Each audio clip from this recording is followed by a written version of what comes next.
Hello everyone, welcome to my new blog. আশা করছি তোমরা সবাই খুব ভালো আছো, আমিও খুব ভালো আছি। এখন বাজে সকাল 10টা, এখান থেকে আমার ব্লগটা শুরু হচ্ছে, তো ব্লগের সঙ্গে থাকো, দেখতে থাকো। আজকের ব্লগটা একদম সরাসরি রান্নাঘর থেকেই শুরু করে দিয়েছি। আজকে একটু নিরামিষ রান্না করব সেটাই ভাবছিলাম, তো মুগ ডাল দিয়ে চই চই ডাল যেটা বলে সেটাই রান্না করছি। তো তোমরা চই দিয়ে মুগ ডাল কখনো খেয়েছো? খেয়ে দেখো, দারুণ লাগে খেতে। চইটা কিন্তু একটু ডাঁটার মতন হতে হবে। কাঁকরোল ভাজা করছি, এদিকে পটল আর কুমড়োটাও কেটে রেখেছি। রূপার বাড়িতে কালকে গৃহপ্রবেশ ছিল, আমার নেমন্তন্ন ছিল, আমি যেতে পারিনি বলেও পাঠিয়ে দিয়েছে, তাই খিচুড়ির সাথে খাবো বলে ভাজাগুলো করছি। আর এদিকে করেছি আমড়া টক আর আলু মাখা আর পেঁপে সেদ্ধ। তো এটা কিন্তু সকালের মেনু, দুপুরেরটা এখনও বাকি আছে। রান্নাবান্না নিয়েই আমার সারাদিনের সংসার, সেটা তোমরা জানো। এদিকে মিঠাইয়ের খাবারটাও হয়ে গেছে, কর্তামশাই মাছ এনেছে। আজকে আমার মাছ রান্না করতে একদম ইচ্ছা করছে না, তবু মাছটাকে ধুয়ে তুলে রাখবো, কারণ মাছ আনলে তো নষ্ট হয় না, এখন তো ফ্রিজ আছে।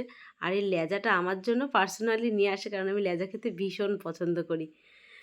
তো এখন আমি সকালের মতন খেয়ে নেবো খিচুড়ির সাথে একদম সমস্ত কিছু, আমার ফেভারিট ফেভারিট ভাজা।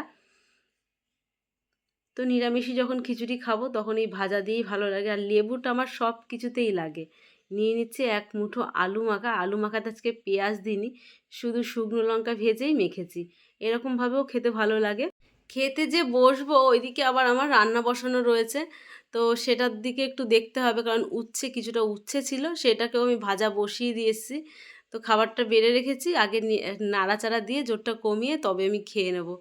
এইভাবেই আমি খাওয়া দাওয়া করি, কাজ করতে করতেই খেয়ে নিই। তো উচ্ছেটা ভাজা হচ্ছে, আর উচ্ছেটা না নষ্ট হয়ে যাচ্ছিলো, তাই ভাবলাম কেটে ফেলি। তো চলো এখন একটু খাওয়া দাওয়া করে নিই। খিচুড়িটা কিন্তু দারুণ হয়েছিল।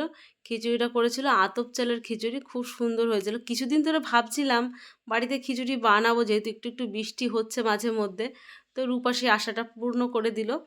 তো যাই হোক, খাওয়া দাওয়া আমার হয়ে গেছে। আর এখন এই চাল কুমড়োটাকে নিয়ে আমরা চিন্তায় পড়েছি, কারণ এটা পুরুষ ছাড়া কিন্তু আমরা বলি দিই না, আমরা চাল কুমড়ো কাটাকে বলি বলি দেয়া। তো ছেলেকে দিয়ে চাল কুমড়োটাকে বলি দিয়ে নিয়েছি। তো চাল কুমড়ো একটার সঙ্গে আর একটা চলে এসেছে, তো এই চাল কুমড়োটা না একদম ভালো হয়নি। তো দাঁত হয়ে গেছে, মানে দানাটাকে বড় হয়ে গেলে বলি আমরা দাঁত হয়ে গেছে। তো এখন চাল কুমড়োটাকে আমি নিজের হাতেই কেটে নিচ্ছি। একটু শখ হলো, শাশুড়ি মা বটি নিয়ে বসেছিল কিন্তু আমিই কাটলাম। আমার সবজি কাটতে ভীষণ ভালো লাগে।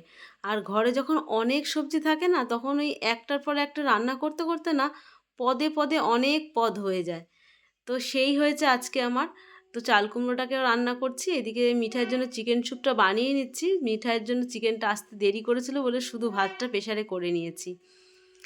আর আজকে রান্না করছি হচ্ছে পুঁই শাক চচ্চড়ি, চিংড়ি মাছ দু রকমের, মানে দুই রকমের তরকারিতে দেবো বলে এইটুকু চিংড়ি মাছ যেটুকু আছে তাই দিয়ে চালিয়ে দেবো। আমার শাশুড়ি মা বলে চিংড়ি মাছের নাকি গন্ধ হলেই হয়ে যায়। তো মাছটাকে ধুয়ে রেখেছি, ফ্রিজে রেখে দেবো। ভাতও হয়ে গেছে, রূপা বাসনগুলো মেজে দিয়ে গেছে, মেজে ভুট করে রেখে যায়। আমি এগুলোকে আবার রান্না করতে করতে এই ড্রয়ারের মধ্যে সব গুছিয়ে গুছিয়ে রেখে দিই।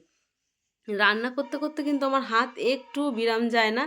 যতটা সহজ মনে হয় ব্লগ বানানো, অতটা কিন্তু সহজ না, খুবই কষ্ট করে ব্লগ ভিডিও বানাতে হয়। আর এডিট করতে তো আরও কষ্ট, সেটা কার কতটা কষ্ট আমি জানি না, আমার তো প্রচুর সময় লাগে এডিট করতে। তো যাই হোক, এখন আমি চাল কুমড়োর খোসাগুলোকে এখন ডাস্টবিনে ফেলে দেবো। আর আমাদের আশেপাশে না কোনো নোংরা ফেলার জায়গা নেই, আর আমাদের এখানে পঞ্চায়েতের থেকে কোনো সুব্যবস্থাও নেই। তো অনেকটা দূরে গিয়ে আমাদের ময়লা ফেলতে হয়, রান্নার পরেও আমার এই ময়লাগুলো গুছিয়ে আমাকে ফেলে দিয়ে আসতে হয়। আমাদের মোটামুটি ভালোই কষ্ট। ভিডিও দেখে যারা সহজ মনে করে, অতটাও কিন্তু সহজ না। যারা ডেইলি ব্লগ বানাও তারাই জানো যে ভিডিও বানানো কতটা কষ্ট। সংসারের সব দিক সামলিয়ে ভিডিও শ্যুট করা, তারপরে তো এডিটের কথা বাদ দাও, সেইটাই বলছিলাম। তো এখন আমি আদা কাঁচা লঙ্কাটা বেটে নিচ্ছি। এই দেখো, মেয়ে কালকে কেক বানিয়েছিল, তো কেকটা নিজেই ট্রাই করছে। আমি এসব কেক টেক না একদম খাই না। তো মেয়ের কেকের ভিডিওটা আমি তোমাদের সঙ্গে শেয়ার করব, কিন্তু ঠিকভাবে করতে পারছি না, কারণ মেয়ে যখন যখন বানাচ্ছিল কেকটা, আমি গিয়ে গিয়ে যে ভিডিওটা শ্যুট করব সেই সময়টা আমি ঠিক পাইনি। তো একবারে বেশি করে মশলা আমি সবসময় করে রাখি আর একটু তুলে রাখি। আবার কখনও যদি কোনো রান্না বান্না করতে হয়, তখন আমাকে আর মিক্সি বাটিটা বার করতে হয় না। প্রথমেই চাল কুমড়োটা বসিয়ে দেবো। তো বড় কড়াইতে আমি চাল কুমড়োটাকে সাতলিয়ে আমি ছোটো কড়াইতে বসিয়ে দেবো, তাহলে না তাড়াতাড়ি রান্নাটা হয়ে যাবে। তো তো আমি এইভাবে চাল কুমড়ো রান্না করি, প্রথমে মশলা কষিয়ে তারপরে আমি চাল কুমড়ো দিয়ে দিই। আমার জানাশোনার মধ্যেও কিছু কিছু মানুষ আছে চাল কুমড়োটা আগে একটু লবণ দিয়ে সেদ্ধ করে নেয়, চাল কুমড়ো বা লাউ এইভাবে রান্না করে। তো সব রকমভাবেই করা যায়, যে যেমন রান্না করে। তো আমি আজকে মাছ রান্না করব না তোমাদের বলেছিলাম, কিন্তু কর্তামশাই পরে যখন জানতে পেরেছে যে মাছটা রান্না করতে মানে করবো না, তো সেই বায়না ধরেছে মাছ রান্না করতেই হবে। মাছ না রান্না করলে আমাদের পরিবারে যেন দিনটা ঠিকভাবে যায় না, আমাদের মাছ খেতেই হবে, এরকম একটা ব্যাপার। তো যাই হোক, এত কিছু রান্না করছি, মাছটাও ঠিক রান্না করতে পারবো। তো এখন আমি পুঁই শাকটা বসিয়ে দিয়েছি, ওই পাশে আমি চাল কুমড়োটা ছোটো কড়াইতে বসিয়ে দিয়েছিলাম। পুঁই শাকটা দেখো একদম টাটকা, সকালবেলা বাড়ির সামনে থেকে সবজি গেলে না আমি কিছুটা সবজি নিয়ে রাখি, তাতে আমার ভালো হয়, নিজে দেখে শুনে কেনাটা আমার কাছে বেশি মানে ভালো লাগে। তো এই পাশে চাল কুমড়ো বসিয়ে দিচ্ছে, একই চিংড়ি মাছ দিয়ে 2 রকমের তরকারিটা আমি রান্না করছি। তো এইভাবে আমি ঝটপট রান্না করে থাকি। চাল কুমড়োটা থেকে অনেকটা জল বেরিয়েছে আমার, মানে চাল কুমড়ো কাটার সময় না একটা ভুল হয়েছে। আমরা চাল কুমড়ো মানে কেটে গোটা কেটে ধুয়ে তারপরে আমরা কুচাই, তা আজকে আমি মনের ভুলে চাল কুমড়ো কাটতে কাটতে জলে ছেড়ে দিয়েছি, তার জন্য তো জলটা বেরিয়েছে। তো পুঁই শাকটাকে ঢাকা চাপা দিয়ে রান্না করছি, আর তাহলে সবজিগুলো সেদ্ধ হয়ে যাবে। এখন আমি চিংড়ি মাছগুলো দিয়ে দিয়েছি, সমস্ত সবজি সেদ্ধ হয়ে গেছে। তো এইভাবে আমি ডেলি রান্নাবান্না করি, আমাদের রান্নাবান্নার পার্টটা একটু বেশিই থাকে সংসারে। তাই এটা ছাড়া তোমাদের কাছে কি শেয়ার করব আমি, সেটাই বলো। বাড়ির বাইরে বেরোলে তো তবে বাইরের ভিডিও শেয়ার করব, তো বাড়ির বাইরে না বেরোলে এই রান্নাবান্না নিয়ে থাকি, তাই তোমাদের সঙ্গে একটু শেয়ার করি। তো চাল কুমড়োটা হয়ে গেছে দেখতেই পাচ্ছ, আর এখন পুঁই শাকটাও প্রায় হয়ে এসেছে, নামালেই হয়ে যায়। মেয়ের ওদিকে খিদে পেয়ে গেছে, তাড়াতাড়ি আমি রান্নাটা করে নিয়েছি, মেয়েকে এখন খেতে দিয়ে দেবো। তো তোমাদের তো আজকে বলতেই ভুলে গেছি, আজকে আমার জন্মদিনের নেমন্তন্ন আছে রাতে, তো সেখানেও যেতে হবে। তো কখন কি করব বুঝে উঠতে পারছি না। তো ছেলে মেয়েকে আমার এখনও পর্যন্ত ভাত মেখে দিতে হয়, শুধু ছেলে মেয়েকে না, তাদের বাবাকেও আমার ভাত এভাবে মেখে দিতে হয়, তবেই তারা খেতে পারে। তো দেখো চলে আসলাম সন্ধেবেলা, আর মিঠাই খাটে ওঠার জন্য কি করছে দেখতে পাচ্ছ, কি করছে খাটে ওঠার জন্য। ও আগে কিন্তু উঠতে পারতো, এখন আর উঠতে পারে না, একটু মানে পায়ের দিকটা না ভারী হয়ে গেছে, তার জন্য উঠতে পারে না। আর মিঠাইয়ের তো কালকে বার্থডে, তোমাদের বার্থডে ব্লগটা শেয়ার করব। তো চলে আসলাম সেজে গুজে বিয়ে বাড়িতে, ভেবেছিলাম কি আমি ব্লগ বানাবো না, তবুও শাশুড়ি মা রয়েছে বলে তাই একটু ব্লগ বানালাম। শাশুড়ি মা বলছে ভিডিও করবা না, তাই বললাম হ্যাঁ তাহলে একটু করি। তো ওই যে মেয়ে ছবি তুলছে, তো খুব সুন্দর অনুষ্ঠান, মানে বাড়িটা সাজিয়েছে, আর বৃষ্টির মধ্যে সবাই একটু উঁচু করে শাড়ি পরেছে, আমিও কিন্তু উঁচু করে পরেছিলাম। এসেই আমি ভেতরে গেছিলাম, তো তখন বাচ্চাটা ছিল না বলে আমি ভিডিওটা করতে পারিনি। যার জন্মদিন আজকে, মানে একটা ভাইয়ের ছেলের জন্মদিন, তো তোমাদের দেখাই।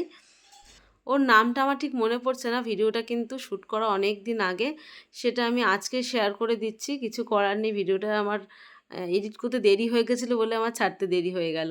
গোপাল বসে আছে, গোপালের মা আর দিদার কোলে, এখানে ওরা ভিডিও শ্যুট করছে বলে আমি আর সামনে গেলাম না। তো দূর থেকে যতটা পেরেছি তোমাদের দেখিয়েছি, আর খুব সুন্দর সাজিয়েছে অনুষ্ঠান বাড়িটা, মানে জন্মদিন অনুষ্ঠান বাড়িটা, অল্প জায়গার মধ্যে খুবই সুন্দর, আর আয়োজনও খুব ভালো করেছে। স্টার্টারে কি কি আছে এখানে, আম শরবত আছে, চিকেন পকোড়া আছে, ফুচকা আছে, আইসক্রিম আছে, অনেক কিছুই আছে। বৃষ্টি কাদার মধ্যে সবাই ঠিকঠাক দাঁড়াতে পারছে না, নিজেও শাড়ি পরে সামলাতে পারছিলাম না বলে তোমাদের আর কিছু দেখানো হয়নি। তো তোমাদের আজকে আমি দেখাবো আমার বিরাট বড় একটা সাবস্ক্রাইবার, ওর নাম অনির্বাণ। ও আমার সমস্ত ভিডিও দেখে আর সুন্দর সুন্দর কমেন্টস করে, আমাকে রাস্তায় দেখা হলেও বলে। তো ওকে আমি ছেলের মতন ভালোবাসি। তো এখন খাওয়া দাওয়াটা সেরে সোজা বাড়ি চলে যাব, আর দেরি করব না, ভিড় বাড়ছে, এরপরে আর অসুবিধা হয়ে যাবে। আমরা যে টেবিলে বসেছিলাম, এখানে আমি মেয়ে বসেছিলাম, আর সামনে কিন্তু আর আমি আর মেয়ে বসেছি, তার পাশে কে বসেছে আমি ঠিক চিনি না। আর আমাদের সামনে বসেছে ছেলে আর ছেলের বৌমা, মানে এটা বড় ছেলে আর বড় বৌমা আর নাতি, আমার বড় জায়ের বড় ছেলে বড় বৌমা, তো আমারও সম্পর্কে তাই হয়। তো খাওয়া দাওয়া হয়ে গেছে, আইসক্রিমও নিয়ে নিয়েছি, যেটা সবার শেষে নিতে হয়। তো এটা তো আমার মিঠাইয়ের জন্যই নিচ্ছি, তোমরা বুঝতেই পারছো। তো এখন সোজা টাটা বাই বাই হয়ে যাব।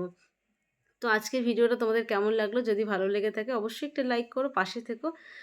আর দেখা হচ্ছে পরে একটা নতুন ভিডিওর সঙ্গে। Thank you for watching.